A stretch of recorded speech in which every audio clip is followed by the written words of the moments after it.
An if statement is a piece of code that if the conditions are met, it runs the code inside them. You write an if statement like this: if my int is equal to 1,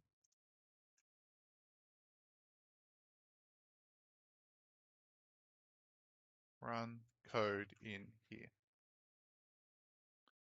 Now, you can use multiple different operators to decide how this is run. You could write, is it greater than or equal to 1? You could say, is it greater than 1? You could say, is it less than 1? You could say, is it less than or equal to 1? You could say, is it not equal to 1? As well as also, you can set multiple conditions by using OR.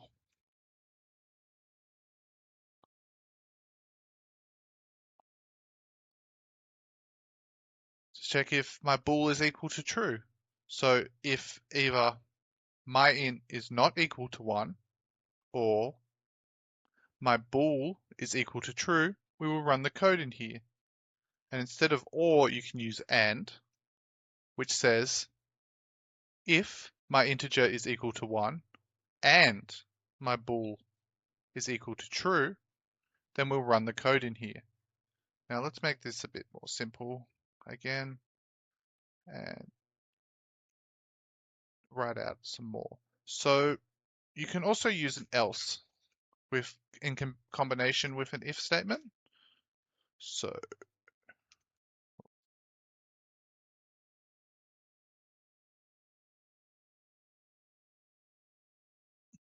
if my int is equal to 1, we're going to run the code here. But if it's not, we're going to go else, run the code in here instead.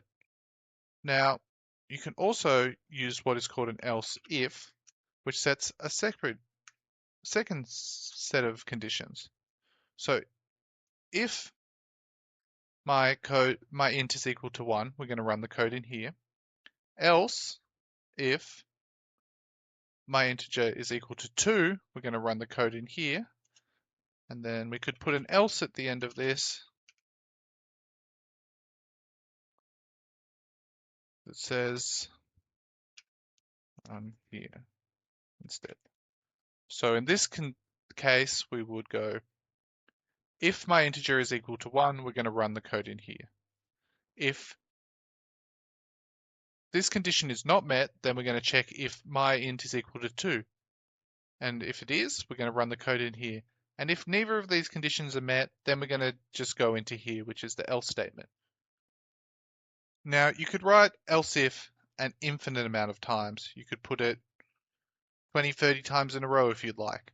But it's not really an efficient way to write code. In that sort of scenario, what you would usually use is a switch statement. A switch statement takes an integer. So you write a switch statement like this.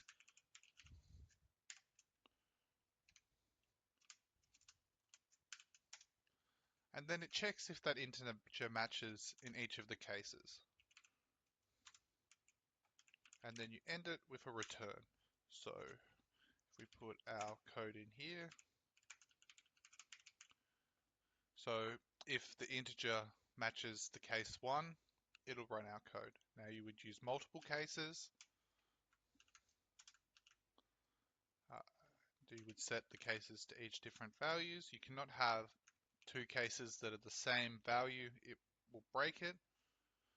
But now this would say, when my integer equals 1, we're going to enter here. When it equals 2, we're going to enter here. When it equals 3, we're going to enter in here and run this. So this is what you would more typically use than a lot of else ifs, because one, it's a lot easier to write, and secondly, computationally, it's a lot less expensive than an if statement. This goes int is equal to 2, runs it, whereas this checks down the line. This just goes to in. So it makes it a lot faster, especially in very large processes. In a small process like this, it wouldn't really matter. Now, another key difference between a switch And an if statement is we have a return function here. So return says, do not run the code below this in this method. So if it's not in the same method, doesn't affect it. So what we do here is, well, let's say this first. We will not run the code below here because it's returned. So if we wanted to write a second switch that uses the integer for some reason, this would not run. So what I would do instead is I would put this into a method, and then I would not have this, and then I would have a second method, and then we would call our methods. So we call our methods, and then each of these switch statements are running separately, and they're going to run, and they're not going to interfere with each other like how we had it before. See you in the next video.